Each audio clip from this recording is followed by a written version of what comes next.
found out that the kangaroo boss's weakness, first off, it's a male kangaroo, and they had a whole thing about how male kangaroos shouldn't have pouches, but this one does. And the weakness is inside the pouch. The problem is the pouch, anything inside the pouch is acid. In the scene, we have Genesis and Rapture, who are new characters. They're lady mantars. And I've told Jeff that they have kind of an Alabama accent. That's all he knows. Other new character in this scene is someone named Pontiff, who is a mercenary, and he's a Tauran, so like a Minotaur, and I never really give him a voice, just a deep voice.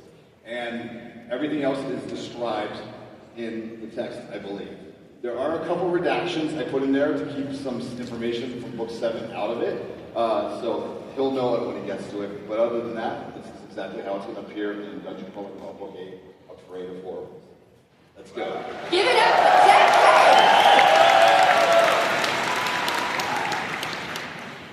Hi, everybody. It's quite a crowd out there. Wow. I think this is easily the biggest crowd I've ever read to. So, thank you guys so much for filling this place up. Let's get started. Blur. Oh, by the way, before we get started, I want to apologize in advance to the state of Utah for picking this scene. I want to apologize to Jeff for completely throwing him under the bus for the most inappropriate thing I'm going to have him read. We're going to get in a lot of trouble for this, so let's get going before they get stuff. If there are children here, we're really sorry. That's fine. Just wrap their heads in blankets. Yes. They can't see or hear anything. Okay, here goes.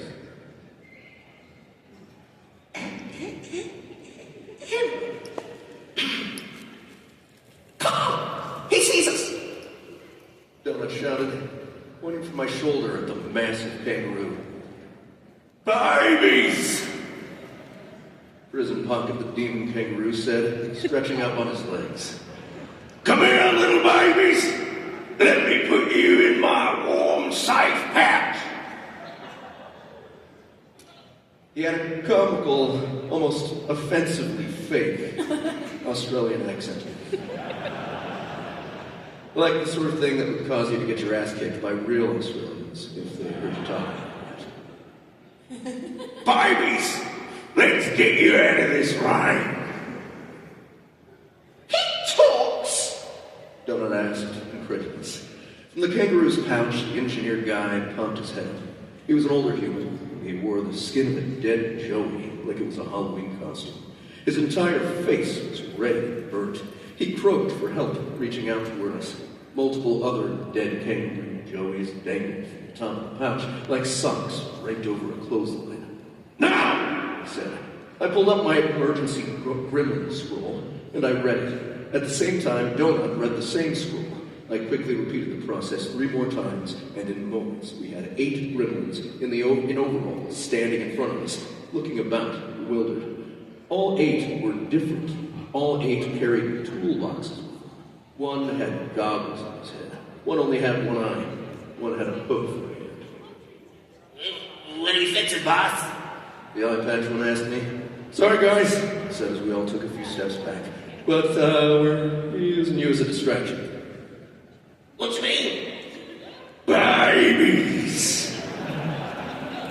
Prison Pocket repeated, reaching down with both hands and picking up the 2 closest gremlins who started to squeal. Small, stinky babies. Hush now.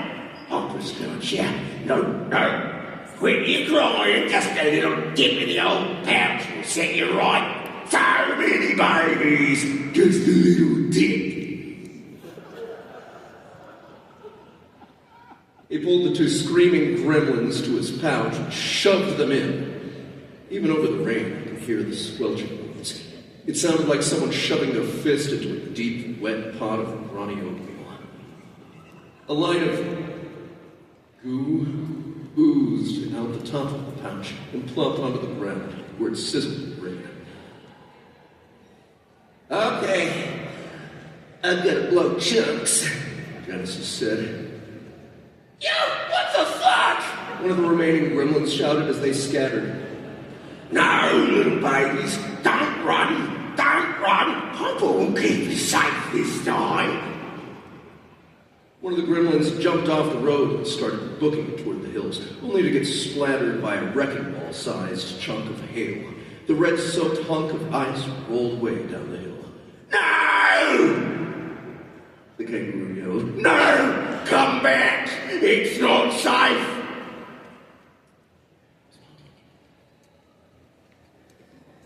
Pocket. Oh, yeah.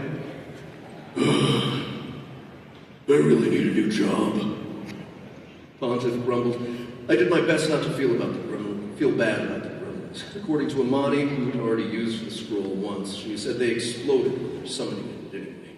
These were procedurally generated NPCs, different and less intelligent than regular ones. Something Rosetta called a Class C NPC.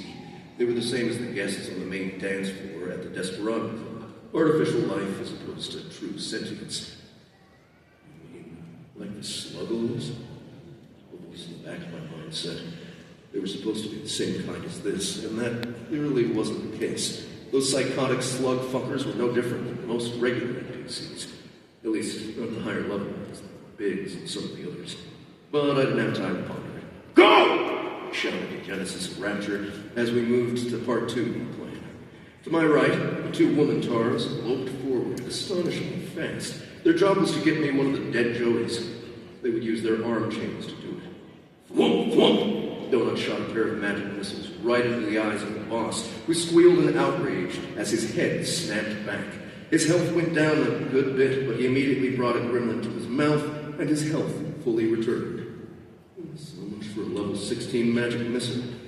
Naughty fuzzy baby!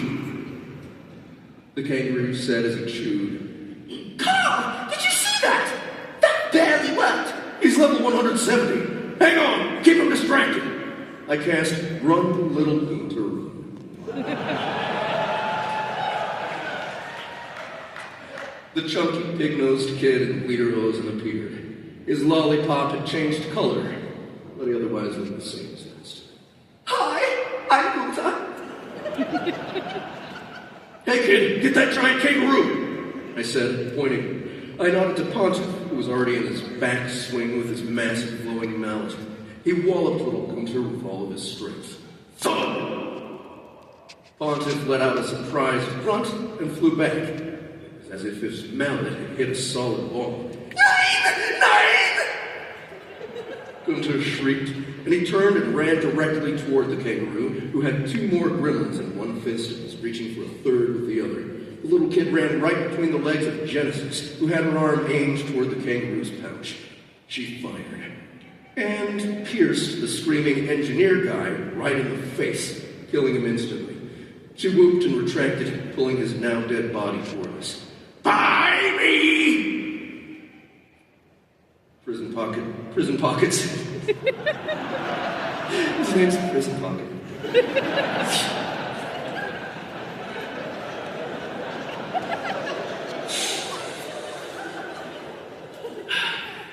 Prison Pocket said, seeing Gunther run toward him. Yes, yes, come to Papa, little baby. Such healthy, ruddy cheeks. Blam! The moment Gunther reached the kangaroo, the kid suddenly rocketed forward, the effects of the mallet strike delayed until that exact moment. What I was expecting to happen was for Prison Pocket to get knocked off his feet. I wasn't expecting him to get blown off the road. The massive kangaroo completely flipped in the air, landing on his back with an earth-shattering crunch. We all dove out of the way of his long, ridged tail. Here! Here! Genesis said, dropping the bloody, dead engineer at my feet. Keep it down! I yelled, pointing at the boss. Donut, make more gremlins! I'm on it! She shouted, and she summoned another. This one was a woman holding an oversized wrench. 2 more appeared at the same time, and they all looked at each other, disoriented. I examined the corpse at my feet. There was a hole the size of my fist in the middle of the man's face. Niels! Human. Level 35 mechanical engineer with a specialty in weapons upgrades. This NPC was killed by Genesis the Womantar via a grappling hook to the goddamned face. This was 2 of 2 available engineers during this heat. Neither were claimed. Better luck next time.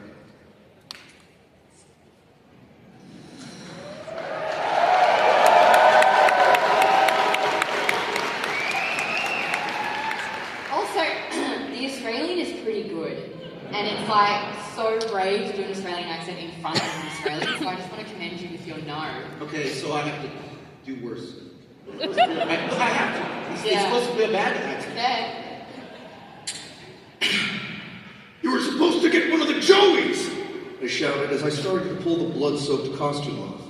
And let you get the engineer? I don't think so. Genesis said, Yeah, Yeah, just because we're doing a temporary ally thing, don't make me stupid and shit. Rapture added, Prison pocket.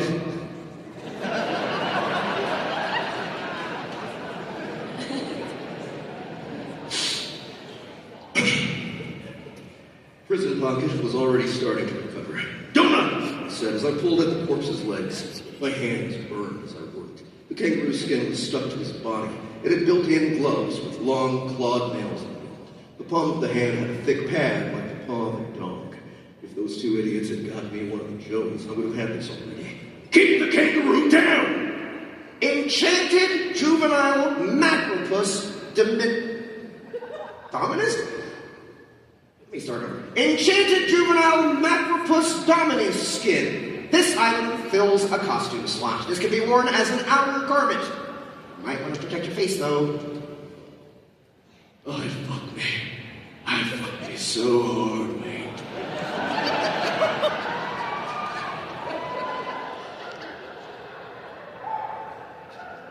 Equipment.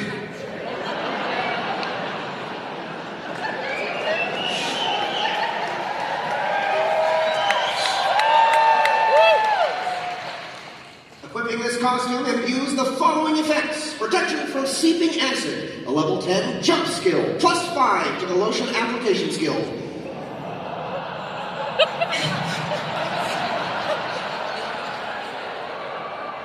I didn't even realize what I read until it came out. Warning! This is a timed item. It has a 12-hour limit. Slam! A giant piece of hail smashed right into the stomach of the groaning kangaroo, who remained crumpled off the side of the road. More babies! The prone kangaroo said as he munched on another gremlin, which fully healed him. God damn it! I cried. I pulled at the feet of the sticky Joey skin. Next to me, the two woman-tars just stood there and watched. You could at least help! This was your plan. Genesis said. Donut swept her paw forward and the large bird appeared. Annie, Kassia's level 80 card from the 8th floor. The monster was called a raven with the skull of an infant. The skull clacked as it looked about in confusion, likely looking for Kassia. There were teeth embedded into the skull, and even though I had seen this thing a few times now, the sight was so jarring, it temporarily pulled me from the moment. It reminded me of why we were doing this, why we had to survive. The bird flew in a circle and let out a human-like cry. What the hell is that? Rapture asked. Kill it! Genesis shouted. Hold, you idiots! Pontiff called. Annie! Donut said, ignoring the woman-tars, I finally yanked the rest of the costume. I started to pull it on. I had to shove my legs through the neck hole. Go for the monster's eyes! Keep it down and distracted! The bird's cries went up in pitch. The bird hovered in front of Donut, almost menacingly. Donut took a step forward so her head was almost touching the bird.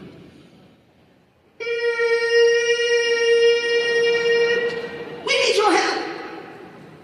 I shoved my arms into the sticking costume. I hoped my goddamn inventory would still work with this thing on. I pulled the kangaroo head over my own, and there was an audible click.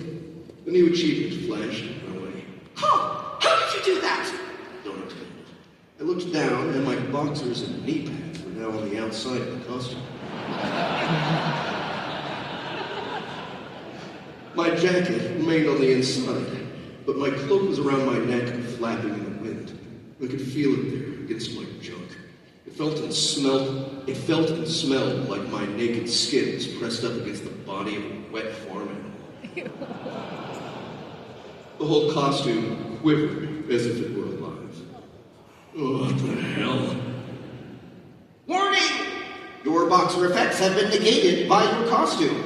Warning! Your pedicure effects have been negated by your costume. Shit, I said again. I pulled a banger sphere from my inventory, praying it would appear outside the costume, not just in my hand, but under the covering of the skin. Thankfully, the sphere appeared in the palm, though it immediately rolled me. Annie let out another cry and rocketed toward the boss, who once again was trying to get up. Pontiff was casting something with his mallet. Donut hit it with another magic missile. Even prone like this, the boss continued to heal itself. It seemed to have a never-ending supply of dead joeys to consume. It had one of the gremlins in its grip, but he squeezed too tight. The poor monster exploded. Baby! Prison Pocket called forlornly as it continuously grasped for the scattered NPCs. One of the original gremlins dragged himself across the hail-covered grass. This time he was injured. The boss reached for the NPC. I'm ready! I called as I adjusted the costume. The wide-headed dead Joey sat awkwardly atop my own head. Okay, here we go. I turned to run at the boss. I promptly fell on my face. Warning! Oh, I'm sorry. Let's see you do this when you can't walk. You want to be a kangaroo so bad, then I guess you gotta act like one. This was your goddamn setup! I called, pulling myself up. I pulled my bandana all the way over my face. I prepared the two hobgoblin big boom satchels in my inventory. I looked down at my feet, at my large, sagging, kangaroo feet. I hopped. Yes, yes, little Joey. The boss shouted as he spied me. He remained on his back. Come to Portland. It's warm and safe and oh so moist. Come to Potter's pouch.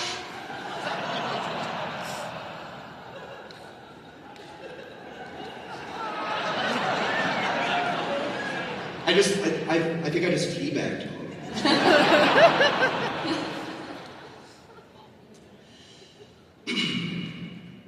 He cried out a minute later, swiping at Annie, who dive-bombed his face. I leapt one more time, flying higher and further than I'd been anticipating. I landed with a splash, directly on the outside of his pouch. I tried to stand, but I couldn't get my balance. It was like trying to walk on a waterbed. I needed to get to the lip of the pouch, and then I had to get all the way to the bottom of the pocket, where I would drop the two satchels. And I needed to get the hell out of there before I blew them both. Yeah, little one. Let me help you.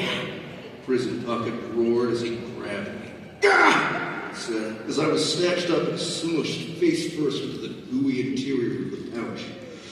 I choked, and my face started to burn. I couldn't see anything. Luckily, the costume came with claws, and I started to pull myself downward. Donut. Carl, are you okay? It was like trying to pull myself through warm jelly. I was in the suit, burning. It smelled. God, it smelled so bad, like rotten meat mixed with the sharp vinegar tang of fruit juice left out to me. I grasped, pulled, and pulled, and pulled, going ever deeper in the kangaroo's pouch. There were things in here, getting in my way, bouncing off my face, bones, more corpses of Joeys, the toolbox. I pulled and I grasped, dragging myself down. Carl, he's standing up! Hurry! I caught onto something round, and I used it as a handhold, yanking myself even more down.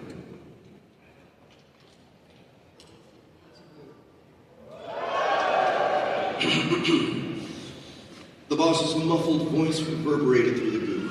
I felt him pat the outside of the pouch. Oh, you must be hungry, little lad. Don't tickle Papa's nips like that.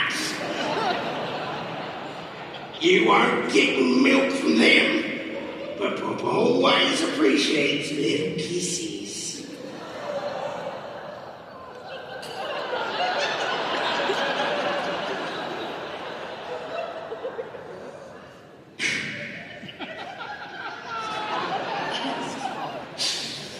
The bottom of the pouch hit me right in the face. I released the 2 satchels from my inventory.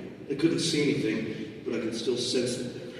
They started to quickly degrade. I didn't want to do this next part to get into the pouch because I couldn't control how deep I went. And I just knew I would have ended up in the stomach, unable to flee. Escaping, however. I faced outward, pressed my kangaroo feet against the interior of his stomach, and I hopped just as I activated Gloom with Gloom Breath phase. I hit the detonator in my inventory as I flew through the air. I tumbled and flipped like I'd been shot from a cannon. Hit the ground and bounced, still rolling, asphalt ripping into the side of my face. Ice and kangaroo bits rained down all around me as I rolled right off the road. Fist-sized chunks of hail continued to pummel me. This was quickly followed by the sound of revving car engines. I groaned and rolled onto my back as the APV and GTO both zoomed by on the street next to me. Multiple achievements and a level up notification appeared, but I waved them away. Standing over me was a gremlin. You can go fuck yourself. He said as he dropped his toolbox on my stomach. I probably deserve that, I said, just before he timed out and exploded.